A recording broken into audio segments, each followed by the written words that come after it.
Iniciando oficialmente o episódio número 7 do nosso Raio-X da Questão Challenge, o desafio de analisar e resolver 2.997 questões de direito administrativo. Se eventualmente você ainda não é inscrito no canal, se inscreva agora mesmo, acione o sininho, deixe o seu like, deixe o seu comentário. Se você quiser conhecer os meus cursos exclusivos, vai na descrição do vídeo, tem o link lá, clica, vai para a página, olha lá, analisa os cursos exclusivos, eles podem ser... As inscrições podem ser fechadas a qualquer momento, então fique de olho nisso aí. Muito bem. Valendo, hoje a gente retoma e continua a partir da questão número 57. Questão número 57 é mais uma questão da VUNESP, então vejam aí, questão da VUNESP, bacana. Então vamos lá. Questão número 57. O enunciado diz o seguinte, vou testar aqui a nossa caneta mágica, está aqui, pronto, beleza.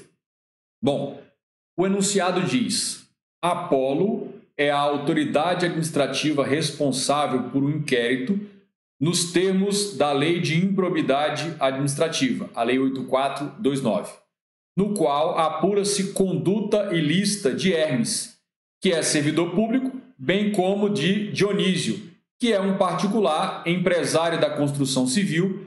Na conclusão do inquérito, restou comprovado que ambos os acusados praticaram atos que redundaram em lesão ao patrimônio público e enriquecimento ilícito, não cabendo mais recursos no inquérito.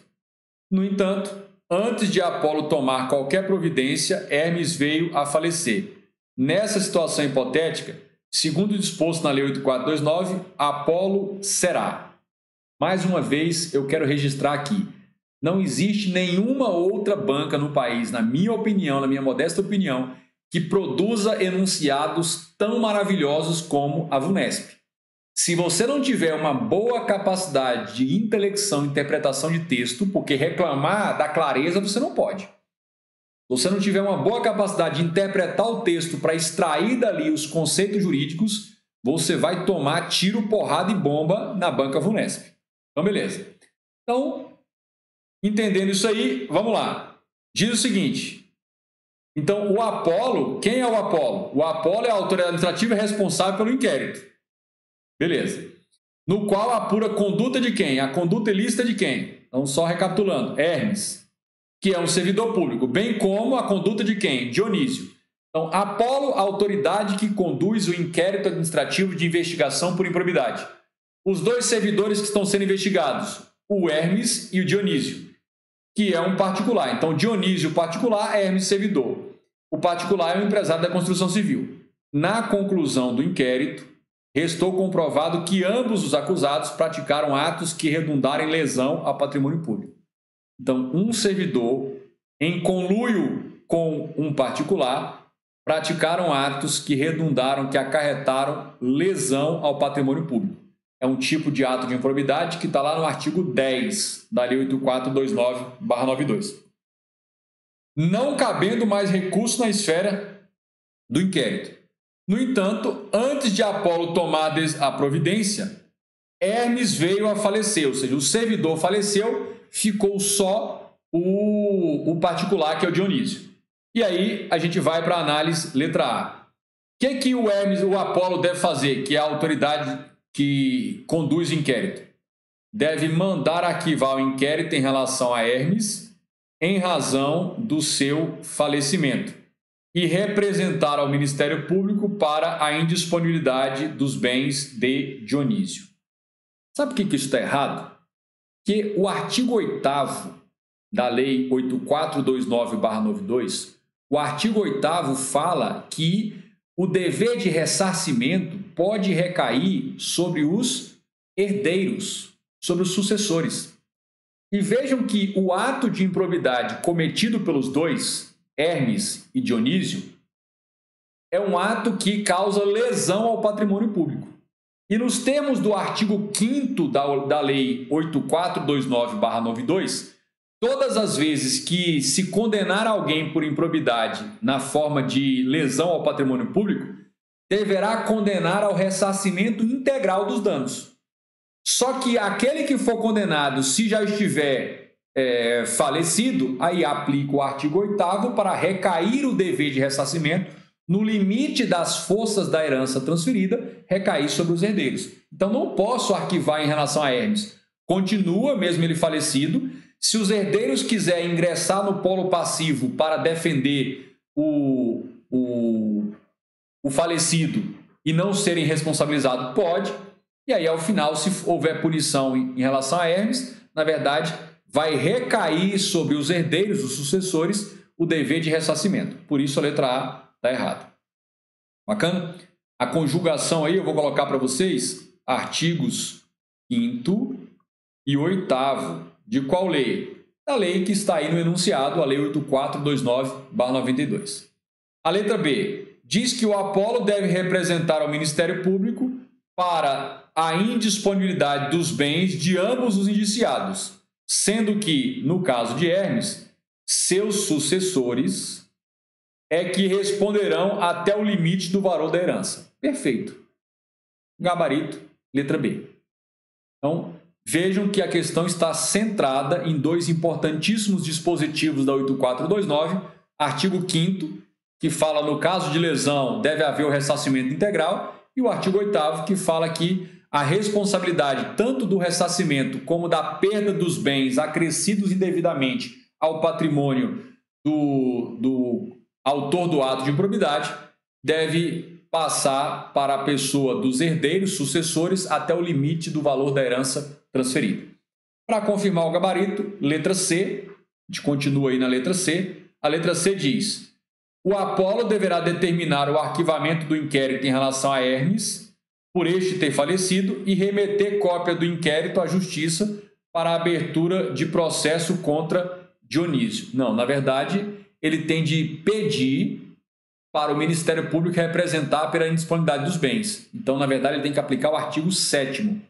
A indisponibilidade dos bens está no artigo 7º da Lei 8429/92. Letra D, o Apolo, que é a autoridade que conduziu o inquérito, ele deverá pedir à Justiça o arquivamento do inquérito para ambos? Não, para ambos não.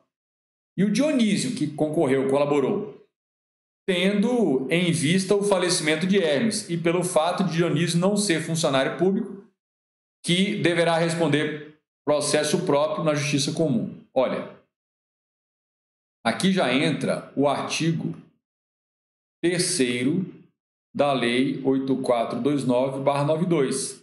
Na verdade, é a Lei de Improbidade. Lá diz literalmente que o particular que concorrer ou colaborar com o servidor para a prática de um ato de improbidade, esse particular será responsabilizado e condenado por improbidade administrativa. Então não vai haver arquivamento em relação a ele. E letra E, Apolo deverá arquivar inquérito em relação a Hermes, que faleceu antes da aplicação da pena, e remeter o inquérito ao delegado de polícia para abertura de processo criminal contra Dionísio. Não. Se o Apolo, que conduziu o inquérito, perceber que há indícios de crimes, ele vai remeter ao Ministério Público. E o Ministério Público, se houver necessidade de alguma diligência, ele, Ministério Público, vai acionar a autoridade policial, que é o delegado. Então, só confirmando aí, questão número 57, gabarito, letra B de bola. Prosseguindo, questão número 58. Questão 58.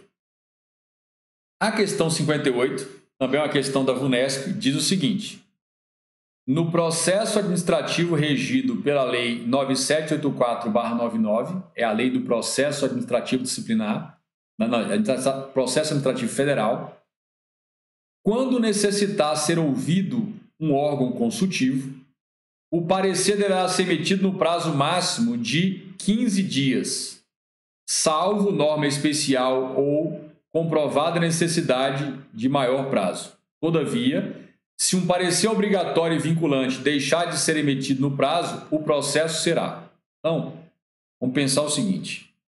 Este parecer aí, nós estamos falando do artigo... Esse parecer, artigo 24 da Lei 9784/99. E aí, ele está dizendo o seguinte: um parecer que era obrigatório e vinculante, ou seja, era obrigatório solicitar o parecer e ele teria um caráter vinculante de obrigar a autoridade que vai decidir seguir o que está no parecer, se deixaram de emitir esse parecer. O que vai acontecer com o processo administrativo? É o que se pergunta. Letra A, será anulado, devendo ser instaurado novo processo, responsabilizando o servidor pelo atraso? Não.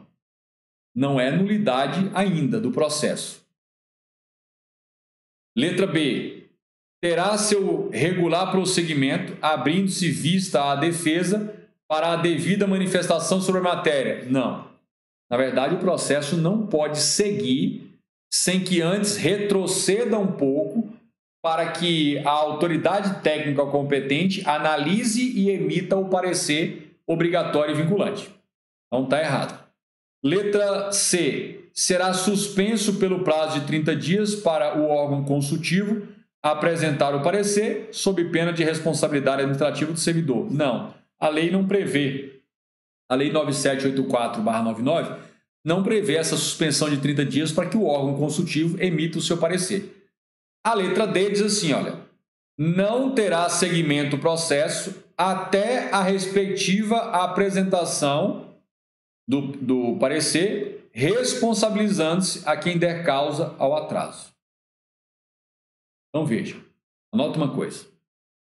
Se a emissão de parecer naquele tipo de processo, a lei dizia que era um parecer obrigatório, tinha de haver a manifestação do órgão consultivo através de parecer, e esse parecer seria vinculante.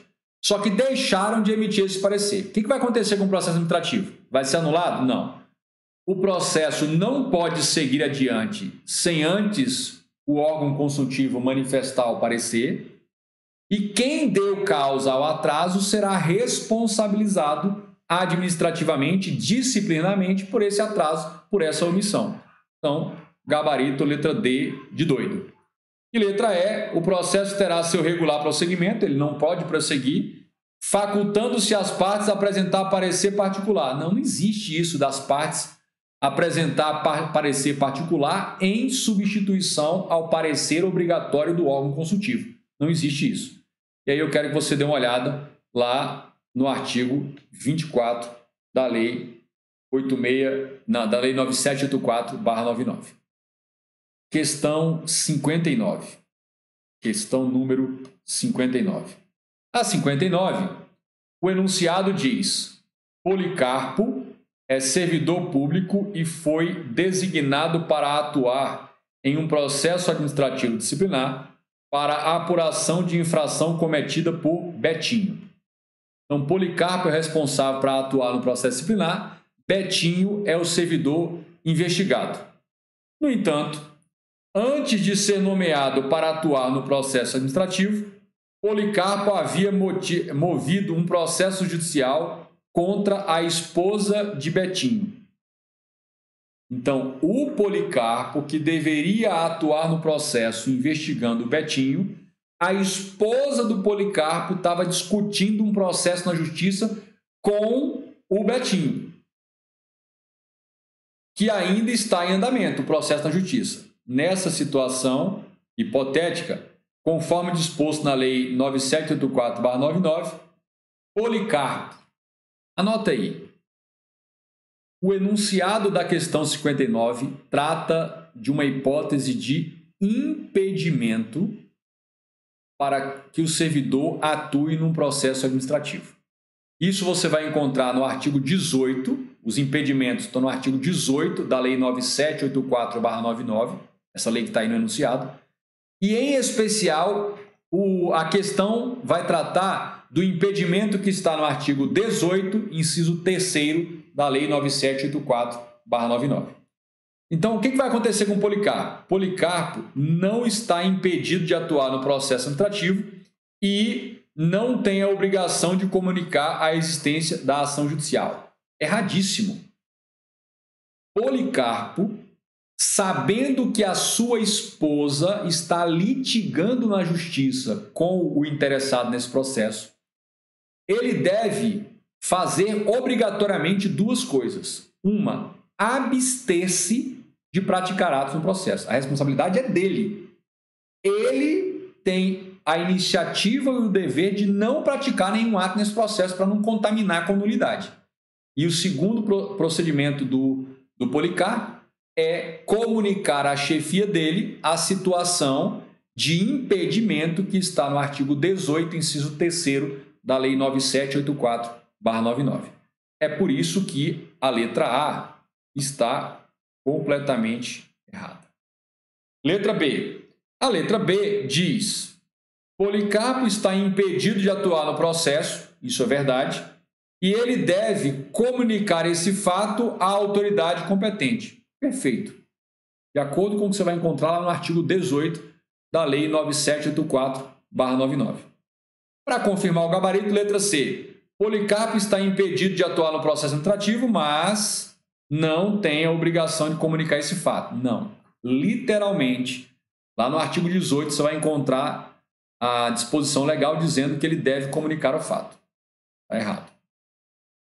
Ainda para confirmar o gabarito, letra D. Policarpo não está impedido de atuar no processo, é mentira, ele está impedido, pois a existência de ação judicial, no caso, não é prevista como impedimento. Errado. Isso é um impedimento que vai estar onde? Esse impedimento está no artigo 18, inciso 3º dessa lei que estamos analisando, é a Lei do Processo Administrativo Federal. A letra E diz: Policarpo não está impedido de atuar no processo administrativo, é mentira, ele está impedido, pois é somente suspeito. Isso não é causa de suspeição. As causas de suspeição, aí você vai encontrar, está no artigo 20. Artigo 20 da lei. Causas de suspeição são quando o servidor que deveria atuar no processo, ou que vai atuar no processo, tem inimizade, tem amizade íntima ou inimizade notória com o próprio interessado, ou com o cônjuge companheiro dele, ou com um parente ou afim até o 3º grau civil deste interessado. Aí vai gerar a hipótese de suspeição. Beleza. Prosseguindo. Questão número 60. Questão número 60. Beleza. O enunciado diz: com relação à extinção do ato administrativo por revogação, é correto afirmar. Então, uma das causas de extinção do ato administrativo é a revogação, além da anulação, da cassação, caducidade, contraposição, por aí vai. Então, a questão 60 diz, a letra A, é correto afirmar que pode se dar pela administração ou pelo Poder Judiciário. Anota uma coisa aí. Poder Judiciário nunca revoga atos de outro poder. Excepcionalmente, o Poder Judiciário pode revogar seus próprios atos administrativos internos por questão de conveniência e oportunidade. Agora, um ato praticado pela administração, um ato administrativo, como regra, não é objeto de revogação pelo Poder Judiciário. Então, letra A está errada. Letra B. Uma vez constatada a ilegalidade, é obrigatória a revogação. Olha, aqui eu não posso avançar sem colocar aqui uma observação para você. Olha só, quais são os atos administrativos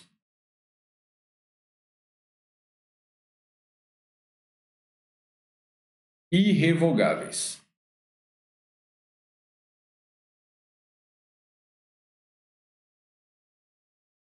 Atos administrativos irrevogáveis.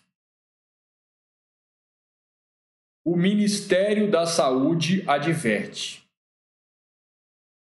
é extremamente perigoso e arriscado se aglomerar e sair às ruas sem equipamentos de proteção individual, e é extremamente arriscado a reprovação se você vai para uma prova de concurso sem ter na ponta da língua quais são os atos administrativos irrevogáveis.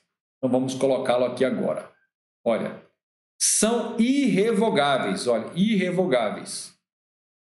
Atos vinculados. Nenhum ato vinculado admite revogação. Ponto.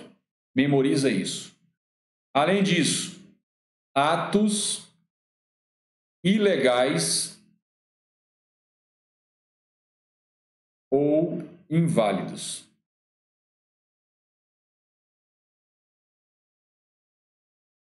Se a sua prova falar que o ato é ilegal, ele tem um vício de legalidade e ele é inválido, não tem discussão. Ato inválido e ilegal é irrevogável. Ponto. Além disso, os atos consumados, também chamados de exauridos, que são aqueles atos que já esgotaram, já exauriram 100% dos seus efeitos. Não há razão nenhuma mais para ele existir no mundo jurídico, porque ele só permaneceria no mundo jurídico se ainda houvesse algum efeito jurídico a ser produzido. Quando ele já está exaurido, não há mais efeito a ser produzido, o ato se extingue naturalmente. Além disso, atos que geram direito adquirido.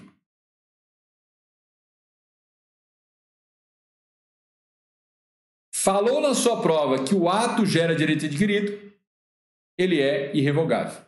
Além disso, atos preclusos de um procedimento administrativo.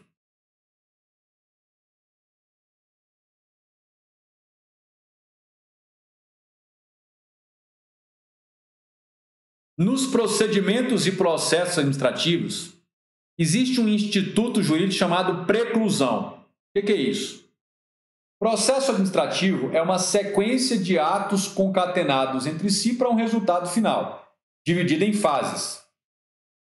Todas as vezes que se avança para o ato ou fase subsequente, todos os atos pretéritos tornam-se preclusos, inalterados, irrevogáveis, desde que sejam válidos.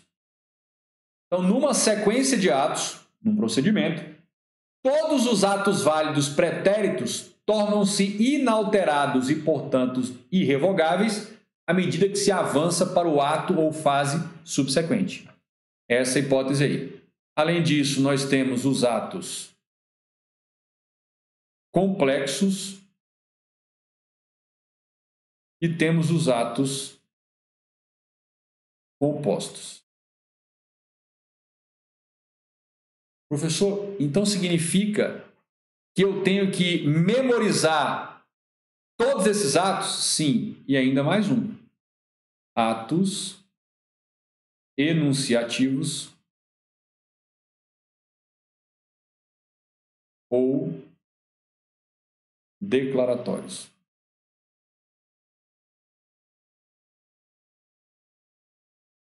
Professor, mas eu não consigo memorizar, tem que fazer um mnemônico, faz uma tatuagem no braço. Mas a quantidade absurda de questões que, para você gabaritar, você precisa se lembrar que qualquer um desses atos não admite revogação, é imensa a quantidade de questões em prova de concurso sobre esse assunto.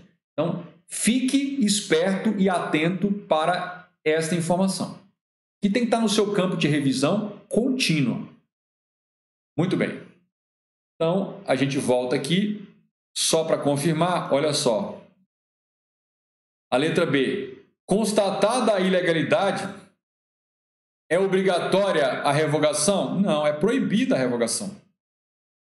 Não pode revogar. Não pode revogar. Letra C. Seus efeitos, ou seja, os efeitos da revogação, olha. Seus efeitos são ex nunc. O que é isso? Não retroage. E não gera direito adquirido durante sua vigência.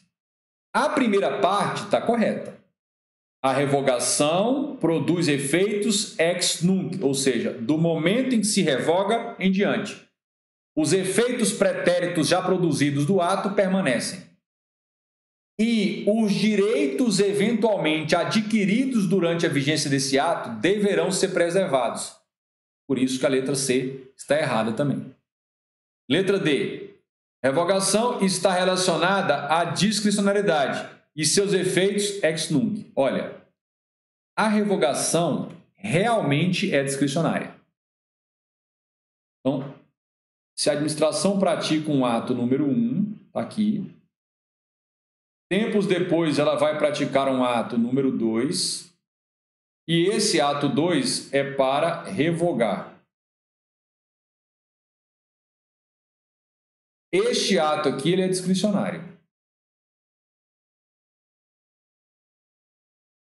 Pode revogar ou não. Então, de fato, a revogação em si, o ato revogatório, que é o ato 2, ele é discricionário. E aqui está correto. Agora, os efeitos são ex nunc? Não, os efeitos estão ex nunc. Então, a segunda parte da letra D está errada. Letra E. Somente a administração tem competência para sua prática e com efeitos ex nunc. É isso. O judiciário e o legislativo não podem ir lá na administração. Vejam o que eu estou falando. O judiciário e o legislativo, ambos, não podem ir lá na administração do executivo e revogar um dos atos praticados. Essa primeira parte está correta. E realmente a revogação tem efeitos ex nunc. Então, gabarito, letra E. Gabarito, letra E. Questão 60 da VUNESP, uma bela revisão do tema revogação, mas uma espetacular revisão do tema revogação. Vamos lá. Beleza. 61. A questão 61, também da VUNESP, diz o seguinte: o atributo do ato administrativo que impõe a coercibilidade para seu cumprimento ou execução é. Então, presta bem atenção. Quais são os atributos? Eu memorizei como pai ET, o pai extraterrestre. Cada um memoriza como quiser. Eu memorizei assim, pai ET. Tá aí. Muito bom. Agora, vamos lembrar o seguinte. Aqui nós temos a presunção de legitimidade.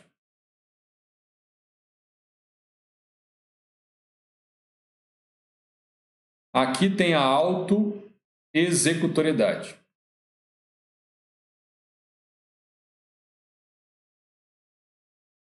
E aqui tem a imperatividade.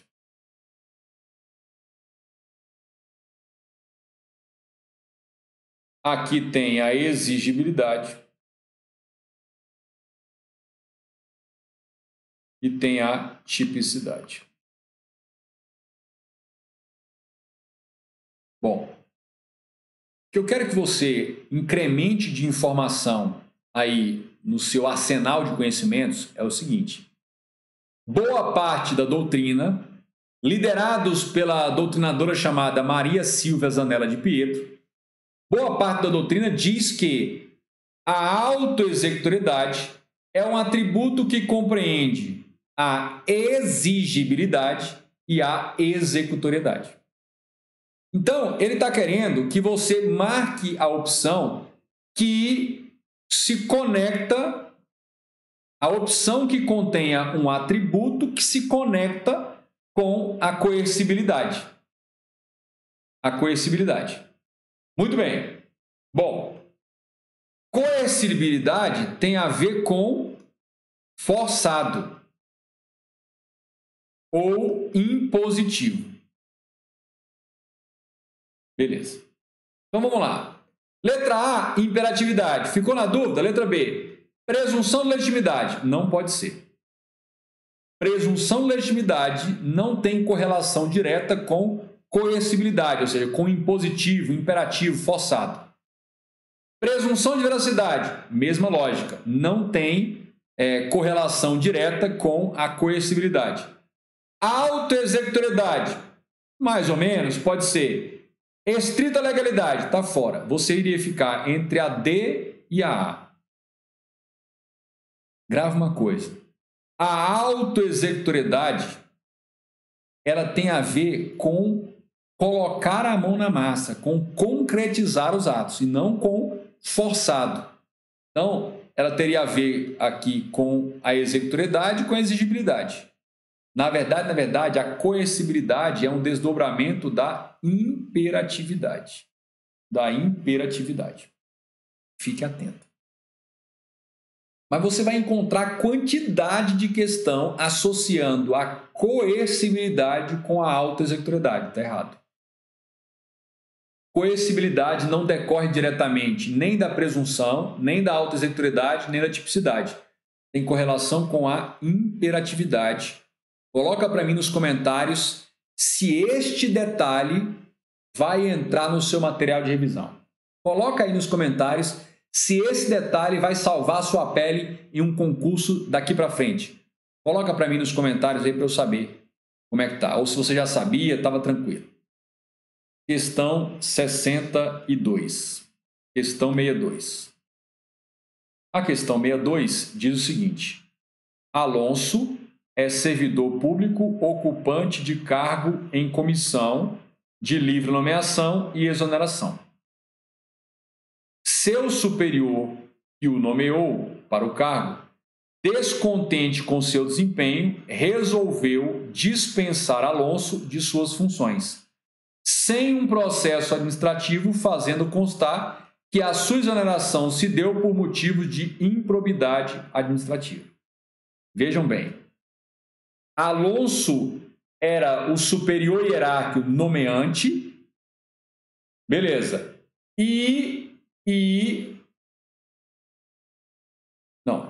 Alonso é o servidor ocupante de cargo em comissão. Seu superior hierárquico nomeou descontente. Então, Alonso era ocupante de cargo em comissão. O superior dele exonerou. Essa exoneração não precisava motivar, mas o chefe do Alonso, que o nomeou, resolveu motivar. Mesmo não sendo obrigatória a motivação, porque quando a Constituição fala que cargo em comissão é de livre exoneração, é porque não precisa motivar. Mas se quiser motivar, pode? Pode. Foi feita a motivação dizendo o seguinte: olha, ele cometeu improbidade. Esse foi o motivo indicado. Nessa situação hipotética, considerando o direito aplicável aos atos administrativos, é correto afirmar que a exoneração de Alonso. Então vamos lá. O que deu? Letra A. Pode ser considerada legal desde que o motivo alegado pelo seu superior corresponda à verdade. Então, como é que funciona isso?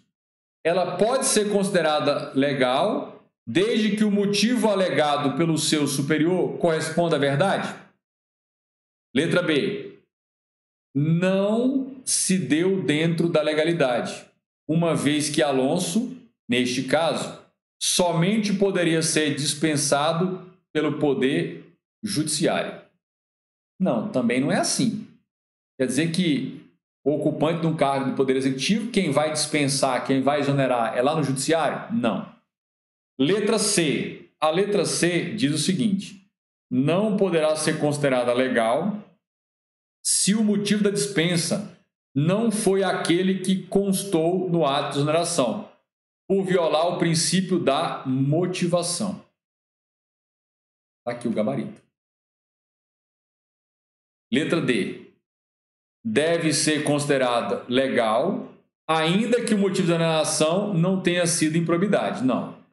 Se o motivo não bate, se o motivo apresentado não bate, violou a motivação e deve ser invalidado por aplicação da teoria dos motivos determinantes. E letra E, foi ilegal, uma vez que a exoneração de qualquer cargo público, ainda que em comissão, depende de conclusão e da decisão do respectivo processo. Não, para exonerar não precisa processo. Então veja, uma característica fundamental de questões de múltipla escolha bem elaboradas, e a VUNESP, na minha opinião, é uma das melhores, se não a melhor em múltipla escolha, ela sempre vai te deixar entre duas. Aqui você ficaria entre a letra C e a letra A. A letra A diz assim, olha, nessa situação, considerando o direito aplicável ao ato administrativo, é correto afirmar que a exoneração pode ser considerada legal desde que o motivo alegado pelo seu superior corresponda à verdade. Olha, esse desde que está dizendo o seguinte. Então quer dizer que exoneração que não tenha motivo verdadeiro explicitado não é legal? Não. Toma cuidado. A exoneração não precisa indicar motivo válido, verdadeiro. Basta exonerar e pronto, que é livre exoneração. Então, este é o erro da letra A. Sutil, mas olha o detalhe. Ele está dizendo, olha, a exoneração, é correto afirmar que a exoneração, ele está tratando do ato de exoneração, pode ser considerada legal desde que o motivo alegado pelo superior corresponda à verdade. Não. Para ela ser legal, bastaria ele não ter dito motivo nenhum, por exemplo. Então, a mais correta, a letra C. A mais correta aí é a letra C. Tranquilo em relação a isso? Beleza, muito bom. Questões de múltipla escolha com 5 opções são questões puxadas. Concursos como esse, 100 questões, e pensa comigo, são 100 questões de múltipla escolha em que você tem o enunciado, que já equivaleria a um item do CESP, e mais 5 opções, que valeria basicamente cada um item. Então, na verdade, você vai numa prova de 100 questões de múltipla escolha com 5 alternativas, 5 opções, você vai praticamente ler 600 itens equivalentes ao que o Sebrasp. É uma prova que normalmente o tempo fica apertadíssimo para passar o gabarito. Se tiver redação junto, você tem que tomar cuidado, e ainda tem as adversidades próprias da múltipla escolha. Por isso que muitos candidatos são aversos a bancas, a fazer concurso de bancas com múltipla escolha. Por quê? Porque se está muito acostumado com mamão com açúcar, que é o Sebrasp, quando enfrenta uma pedreira tipo FGV, VUNESP, passa muita necessidade. Muito bem. Não avançamos tanto em número de questões, mas fizemos uma análise detalhada. Quero que você anote aí nos comentários qual foi a sacada de hoje, ou seja, aquele tema que você teve que anotar aí no seu rascunho para incrementar nos seus estudos. Foi um diferencial. A gente encerra nosso episódio de hoje. Amanhã temos mais um episódio e a gente só vai parar quando completar, no mínimo, 2.997 questões. Eu agradeço a sua participação por hoje, um bom descanso. Vá meditar agora para incluir aí essas informações que revisamos aqui na sua memória de longo prazo. E aí, no próximo episódio, a gente se encontra. Lembrando, sempre divulgue o canal para os amigos, inimigos, concorrentes, deixe os seus comentários nos vídeos. E se você quiser ter acesso aí, conferir aí os cursos exclusivos, os cursos serão sempre disponibilizados no link aí da descrição do vídeo. Clica lá, dá uma olhada, dá uma conferida, recomende aos amigos. É isso aí. Por hoje é só. Obrigado. Tchau, tchau.